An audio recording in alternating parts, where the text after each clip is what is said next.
খুঁড়তে। নিঃস্বার্থ এই মানুষটি ৭৩ বছরের জীবনে কবর খুঁড়েছেন ৩,০০০-এর বেশি, আর এখন তার জন্যই খোঁড়া হচ্ছে কবর।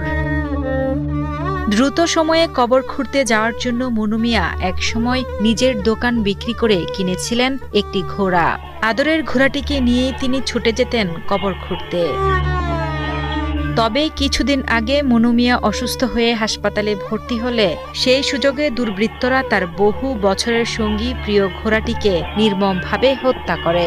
এতে মানসিকভাবে ভেঙে পড়েন এই মহৎপ্রাণ মানুষ। প্রিয় ঘোড়ার মৃত্যুর শোকে মনু মিয়া শারীরিকভাবে আরও দুর্বল হয়ে পড়েন। চিকিৎসা শেষে বাড়ি ফিরে এলেও আর আগের মতো সুস্থ হয়ে ওঠেননি।